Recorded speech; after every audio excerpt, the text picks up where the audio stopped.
और इस बीच भोपाल से बड़ी खबर आपको बताते हैं। सौरभ शर्मा मामले में बड़ा अपडेट मिल रहा है। लोकायुक्त पुलिस ने रात में कई जगहों पर सर्चिंग की। सौरभ की तलाश में उसके कई करीबियों पर अब नजर रखी जा रही है। सौरभ के कल अदालत आने के बाद फिर से ग्वालियर जाने की सूचना लोकायुक्त को मिली थी।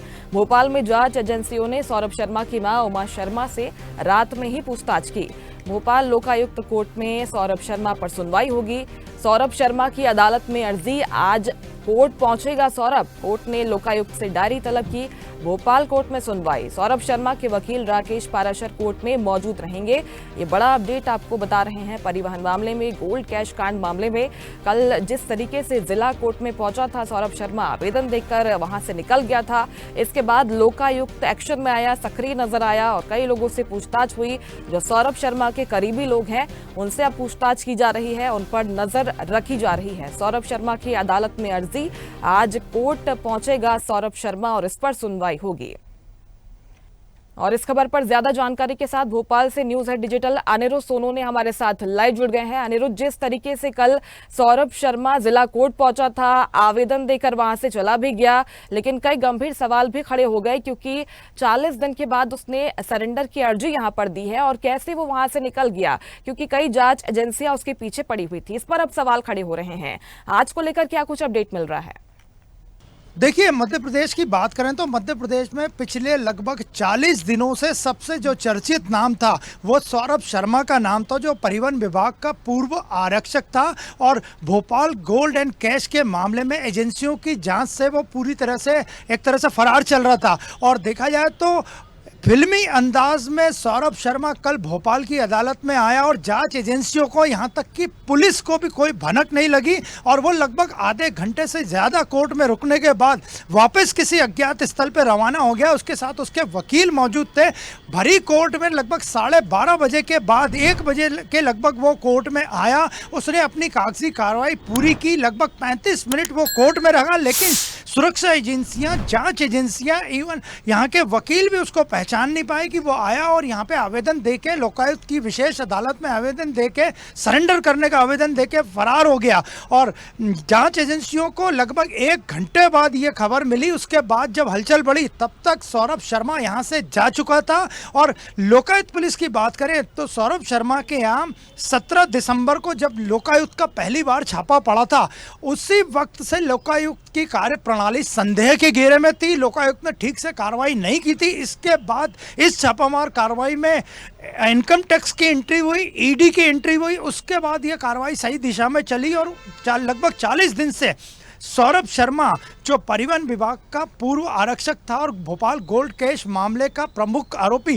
वो फरार था। आज उसके कोर्ट में जो उन्होंने सरेंडर की जो आवेदन दिया है उस पर सुनवाई होगी और ये सुनवाई सौरभ शर्मा की कुछ देर बाद, कुछ घंटों बाद भोपाल कोर्ट में लोकायुक्त की विशेष अदालत में होगी। तो सौरभ शर्मा ने कल फिल्मी अंदाज में यहाँ पे आवेदन दिया। आवेदन देने के बाद वो यहाँ से रवाना हो गया। और जहाँ तक बात करें पुलिस की, तो रात भर पुलिस और एजेंसियां सौरभ शर्मा को भोपाल के आसपास तलाश करती रही। हालांकि सौरभ शर्मा के जो वकील थे राकेश पाराशर, उनसे बात की गई तो उनका यही कहना था कि वो वापस ग्वालियर रवाना हो रहा है, लेकिन सौरभ शर्मा ग्वालियर नहीं गया था, वो भोपाल में ही था। और लोकायुक्त पुलिस ने उसके करीबियों के यहाँ रात भर दबिश दी, देखा कि वो है कि नहीं वहाँ। उसके कुछ करीबियों से पूछताछ भी हुई और सौरभ शर्मा की माँ उमा शर्मा, जो भोपाल की अरेरा कॉलोनी के E7 सेक्टर में रहती हैं, उनसे भी लोकायुक्त पुलिस ने कल रात को पूछताछ की और छापामार कार्रवाई देर रात तक जारी थी, लेकिन वो हाथ नहीं लगा। और अभी की खबर यह है कि अब से कुछ घंटे बाद जब अदालत शुरू होगी तो वो भोपाल की लोकायुक्त अदालत में सरेंडर कर सकता है। और उसके वकील राकेश पाराशर का भी कहना है कि सौरभ शर्मा के साथ वे भी यहाँ मौजूद रहेंगे। बिल्कुल, इस पूरी कार्य प्रणाली पर भी सवाल खड़े हो रहे हैं क्योंकि जिस तरीके से 3 एजेंसियां इस मामले में जांच कर रही हैं, कैसे किसी को भनक नहीं लगी। अब आज कहा जा रहा है कि सौरभ शर्मा सरेंडर कर सकता है। क्या इसके बाद तुरंत गिरफ्तारी हो सकती है, अनिरुद्ध? जी बिल्कुल, वैसे जो जानकारी मिल रही है, अब से कुछ देर बाद लोकायुक्त की विशेष अदालत लगेगी जिसमें सौरभ शर्मा के सरेंडर की अर्जी लगी हुई है, उसमें सुनवाई होगी। और जहां तक अभी की बात करें तो सौरभ शर्मा मामले को देखते हुए भोपाल पुलिस ने यहां पे विशेष सुरक्षा व्यवस्था कर दी है। यहाँ पुलिस की डायल 100 के साथ सुरक्षा कर्मी तैनात हो चुके हैं। इसका साफ मतलब है कि सौरभ शर्मा जो बार बार बता रहा था कि उसकी जान को खतरा है, तो इसी को देखते हुए पुलिस व्यवस्था यहाँ अदालत में बढ़ा दी गई है। इसके अलावा अगर बात करें तो सौरभ शर्मा को जांच एजेंसियां अदालत के बाहर भी गिरफ्तार कर सकती हैं। लोकायुक्त के जो अधिकारियों से जब हमने बात की तो उनका भी यही कहना था कि सौरभ शर्मा को अदालत की बजाय हम बाहर भी गिरफ्तार कर सकते हैं, लेकिन अब सबकी निगाह लोकायुक्त की जो विशेष अदालत है उसकी कार्रवाई पे लगी है कि जो सरेंडर अर्जी पे क्या सुनवाई होती है, अदालत अपना क्या फैसला देती है और क्या सौरभ शर्मा रात भर भोपाल में था। क्योंकि उसके वकील राकेश पाराशर का कहना था कि सौरभ शर्मा वापस ग्वालियर रवाना हो गया, लेकिन कल अचानक ग्वालियर रवाना होकर आज वापस आना, इसमें उनकी बात में थोड़ा सा संदेह लग रहा है सबको।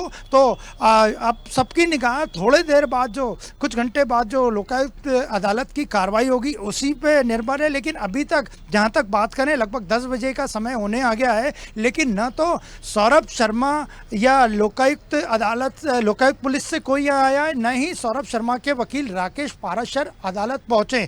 हाँ, पुलिस ने अपनी सुरक्षा व्यवस्था बढ़ा दी है और पुलिस के जवान कोर्ट के अंदर मौजूद हैं और स्थिति पे नज़र रखे हुए हैं, क्योंकि सौरभ शर्मा, उसके अलावा विपक्षी दल कांग्रेस भी सौरभ शर्मा की जान को खतरा बता चुका है। तो अब से कुछ देर बाद भोपाल की लोकायुक्त अदालत में कार्रवाई शुरू होगी, लेकिन अभी फिलहाल सस्पेंस बना हुआ है कि का इंतजार कि कब सौरभ शर्मा सरेंडर करेगा या फिर कब उसकी गिरफ्तारी हो सकती है, क्योंकि उसकी गिरफ्तारी के बाद ही, पूछताछ के बाद ही कई बड़े खुलासे इस मामले में हो सकते हैं। बहुत शुक्रिया अनिरुद्ध आपका जानकारी के लिए।